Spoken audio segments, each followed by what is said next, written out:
World's best law of attraction money and success coach అయిన ప్రముఖ షేక్ అన్వర్ గారిచే మే 18th హైదరాబాద్ లో జరగబోయే one day magic of law of attraction and millionaire mind workshop కి register చేసుకోండి.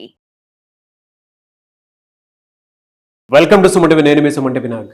చాలామంది గోచార రీత్యా కనుక మనం చూసుకుంటే మ్యారిటల్ లైఫ్లో కొన్ని దోషాలు శాపాలు ఉండేటువంటి అవకాశం ఉంటుంది. వేదిక్ ఆస్ట్రాలజీ అటువంటి వాటికి ఏం చెప్తుంది? ఈరోజు మనతో పాటు వేదిక్ ఆస్ట్రాలజీ ఉమాగారు ఉన్నారు. అది వారి మాట్లాడాలని తెలుసుకుందాం. నమస్కారం ఉమాగారు. నమస్తే నాగరాజు గారు. వేదిక్ ఆస్ట్రాలజీ ప్రకారం కనుక మనం చూస్తే ఏ మ్యారిటల్ రిలేషన్షిప్లో అయినా సరే కొన్ని థింగ్స్ వల్ల డెఫినెట్గా గొడవలు జరిగే అవకాశం ఉంటుంది. సో జనరల్గా మనం చూసుకుంటే గోచార రీత్యా ఏ రాశి వారికి ఏ విధంగా ఉండే అవకాశం ఉంటుంది, అండ్ ఆ శాపాలు అండ్ ఆ దోషాలు ఏ విధంగా ఉండే అవకాశం ఎక్కువగా ఉంటుందండి అసలు? తప్పకుండా అండి. ఏదైతే మనం మాట్లాడుకునేటువంటి వైవాహిక జీవిత సమస్యల్లో కనుక ఎందుకు అకారణంగా తగాదాలు కానీ గొడవలు కానీ విభేదాలు, అంటే మ్యారీడ్ లైఫ్ మీద చాలామందికి చాలా రకాలుగా హోప్స్ ఉంటాయండి. నా భర్త ఎలా ఉండాలి, నా భార్య ఎలా ఉండాలి, నేను పెళ్ళైన తర్వాత ఇలా బ్రతకాలని చాలా ఆశలు ఉంటాయి. కానీ అనుకోని విధంగా ఎన్నో రకాల ప్రభావాల వల్ల ఎందుకు ఇబ్బంది పడతారు, ఎందుకు విడిపోతారు, ఎందుకు చనిపోవడం జరుగుతుంది, ఇవన్నీ తెలుసుకోవాలి అనుకుంటే ప్రతి మనిషికి తనకి తెలియనటువంటి చేసినటువంటి కర్మల వల్ల వచ్చినటువంటి శాపాలు కొన్ని ఉంటాయండి. ఆ శాపాల మూలకంగానే ఈ యొక్క మ్యారీడ్ లైఫ్లో ఇబ్బందులు వస్తూ ఉంటాయి. ముఖ్యంగా మనం చూస్తే మొదటిది విత్త శాపము అని చెప్పబడింది. విత్త శాపము అని అంటే విత్త అంటే ధనము, ధన మూలకంగా వచ్చేటువంటి మ్యారీడ్ లైఫ్లో ఇబ్బందులు ఇప్పుడు నేటి సమాజంలో అవే ఎక్కువగా కనబడుతున్నాయి. అంటే ఆస్తి కానీ ఆర్థిక వ్యవహారాల్లో కానీ వ్యాపారంలో కానీ తెలుసో తెలియకో చేసినటువంటి అవినీతి, అది వంశపారంపర్యంగా ఎవరు చేసినా లేదా ఆ వ్యక్తి తన పూర్వజన్మలో కానీ ఆ జన్మలో కానీ చేసినా దానివల్ల వచ్చేటువంటి శాపమే విత్త శాపము. దీని మూలకంగా ఏం జరుగుతుంది అంటే సంపద ఎంత సంపాదించినా నిలబడదు. వీళ్ళు సంపాదించినటువంటి సంపద అంతా కూడా ఎవరో అనుభవిస్తూ ఉంటారు. అప్పుల పాలైపోవటం మీరు బాగా గమనిస్తే ఇద్దరికి పెళ్ళైన తర్వాత ఇద్దరు వ్యక్తులు కలిసిన తర్వాత తీవ్రమైన అప్పుల్లోకి వెళ్ళిపోవడం, ఆస్తి నష్టం కలగడం, ఇవన్నీ జరుగుతూ ఉంటాయి.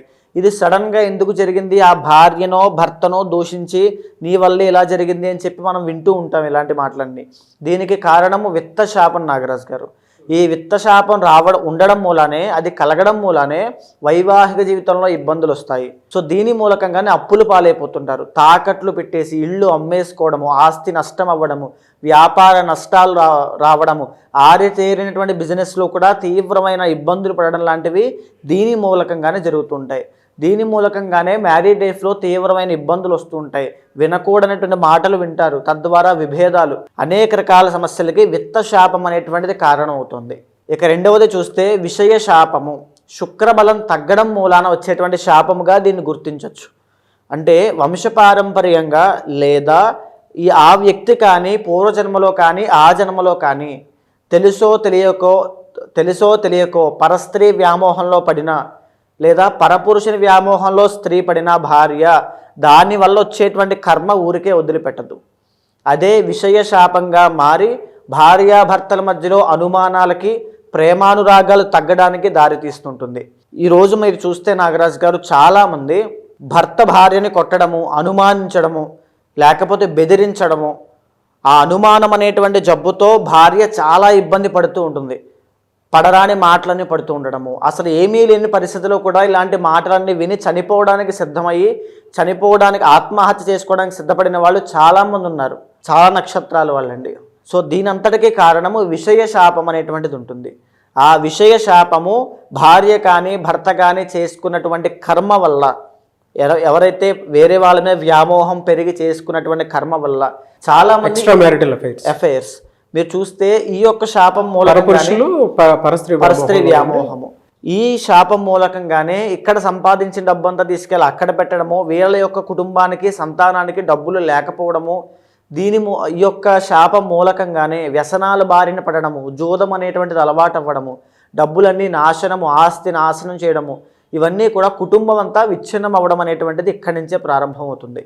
అయితే ఇక మూడవది ఏంటి అంటే వంశ శాపము అని ఉంటుంది నాగరాజు గారు.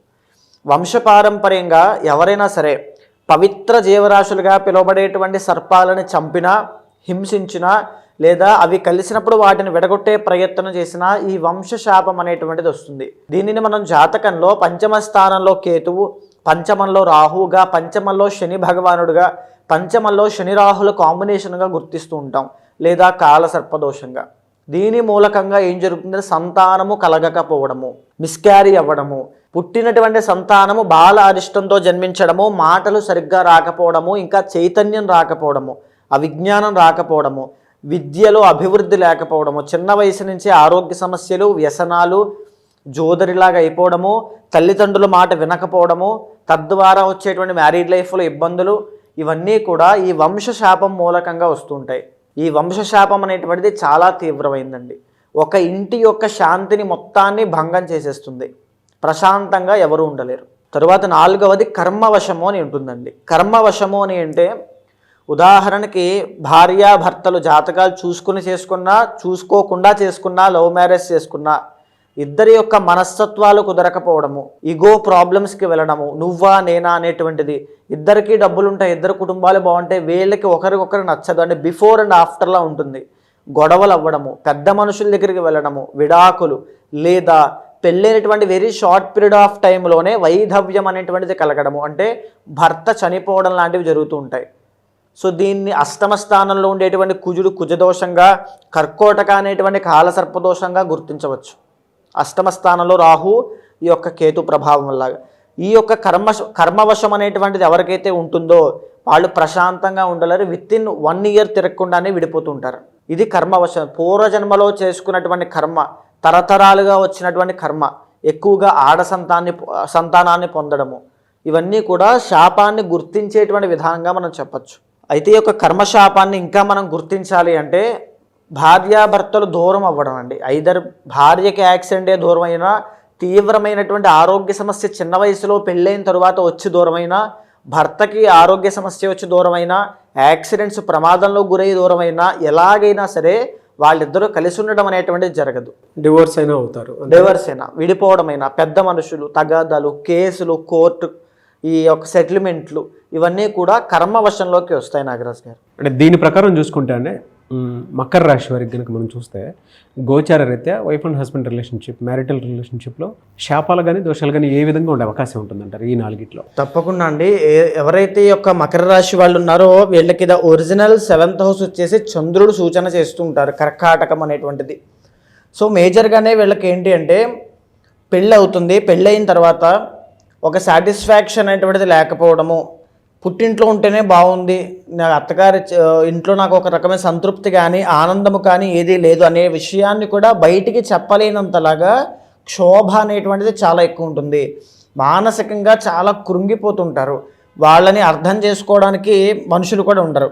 ఎవరికి చెప్తే మళ్ళీ ఏ తగ్గు అవుతుందో అనేటువంటి భయంతో ఉంటూ ఉంటారు. అది వీళ్ళకు ఉన్నటువంటి ఒక మ్యారీడ్ లైఫ్లో జరిగేటువంటి సిచ్యువేషన్ అదేనండి. ఇష్టమైనటువంటి వ్యక్తిని చేసుకున్నప్పటికీ కూడా పెళ్లి తర్వాత ఆర్థిక పరిస్థితులు బాగోలేకో, అనుకున్నటువంటి స్థాయిలో భర్త సరిగ్గా పని చేయట్లేదు అంటే, పెళ్లికి ముందు ఇలా లేదు కదా, పెళ్లి తర్వాత ఏంటి ఇలాంటి పరిస్థితులు ఇలా ఉన్నాయని చెప్పి ముందు నుయ్యి వెనక గొయ్యి అంటూ ఉంటామండి. అటు ఆయన వద్దనలేరు, మళ్ళీ వెనక్కి పుట్టింటికి వెళ్ళలేరు. అలాంటి పరిస్థితుల్లో ఈ యొక్క మకర రాశి వాళ్ళు ఉండే అవకాశం ఉంటుంది. ఇది విత్త శాపము మూలకంగా వస్తుంది. అంటే పెళ్లి తర్వాత ఆర్థిక పరిస్థితి అయినా, ఫ్యామిలీ ఎమోషన్స్ అయినా, లేకపోతే వాళ్ళ యొక్క సైకలాజికల్ బ్యాలెన్స్ అయినా ఏది సరిగ్గా ఉండదు. ఎందుకంటే వాళ్ళకి ఆనందం ఉండదు.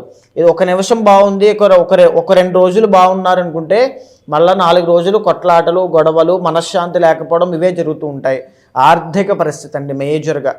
పెళ్లి తరువాత మకర రాశి వాళ్ళకి ఆర్థిక పరిస్థితి విషయంలో ఇబ్బందులు కలుగుతున్నాయి అంటే ఈ విత్త శాపం అనేటువంటిది కారణము.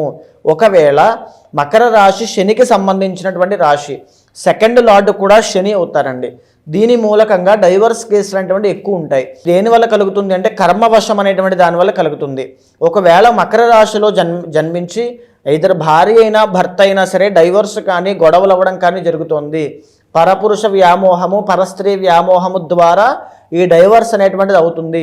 లేదా ఉద్యోగరీత్యా ఇబ్బందులు వీళ్ళకి ఎలాంటివి స్టార్ట్ అవుతాయంటే, ఉద్యోగరీత్యా ఒకళ్ళు ఒక చోట ఉండడము, ఇంకొకళ్ళు ఇంకొక చోట ఉండడము అనేటువంటి పరిస్థితులు మొదలుపెట్టి ఆ విభేదాలు, ఆ దూరం అనేటువంటిది ఎక్కడికో వెళ్ళిపోతుంది. అది డైవర్స్ దాకా వెళ్తుంది. దాన్ని కర్మవశము అంటారండి. ఒకవేళ దీన్ని ఎలా గుర్తించవచ్చు అంటే, ఆడవాళ్ళ యొక్క జాతకంలో లగ్నంలో శని యొక్క సంచారం ఉన్నా, లగ్నంలో రవి కుజుల యొక్క సంచారం ఉన్నా, సప్తమ స్థానంలో రాహుగ్రహ సంచారం ఉన్న ఆ రాహు కర్కాటకం అయితే అంటే మకర లగ్నం అయితే విత్ ఇన్ ఇయర్లోనే వాళ్ళు విడిపోయేటువంటి అవకాశం ఉంటుంది. ఇది ఎందుకు చెప్తున్నానంటే పెళ్లి చేసుకునే ముందే జాతకములు చూపించుకుని కనుక తగినటువంటి పరిహారములు ఆచరిస్తే ఫ్యూచర్లో పెళ్ళైన తర్వాత ఎలాంటి ఇబ్బందులు ఉండవు నాగరాజు గారు. ఓన్లీ ఒకటి చేసేటువంటి పొరపాటు ఏమిటి అంటే పెళ్లి చేసుకునేటువంటి సమయంలో పాయింట్లని జంతువుల మీద మాత్రమే ఆ యొక్క ప్రైమరీగా చూసుకునేవి మాత్రమే చూసుకుని ముందుకు వెళ్ళడం మూలన ఇలాంటి ఇబ్బందులు వస్తూ ఉంటాయి.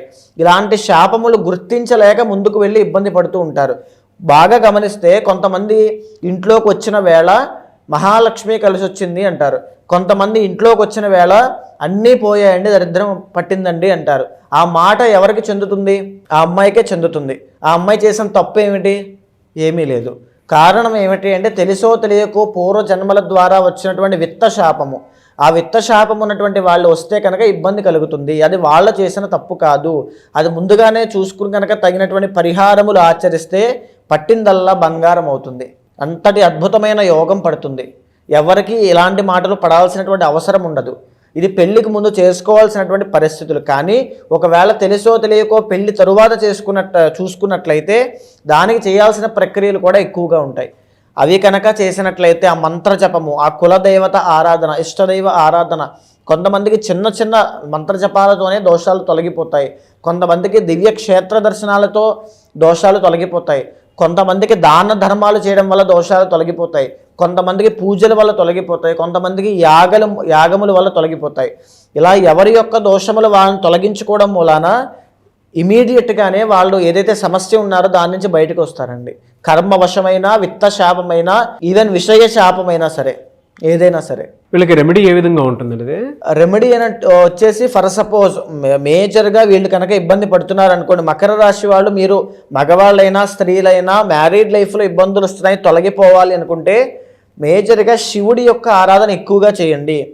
ప్రతి సోమవారము బియ్యాన్ని దానంగా ఇవ్వండి. లేకపోతే అన్నదానము ప్రతి నెలకొకసారి 5గురికో 11 మందికో భోజనం పెట్టండి. ఇది చాలా విశేషంగా మీ లైఫ్లో మార్పులను తీసుకొస్తుంది.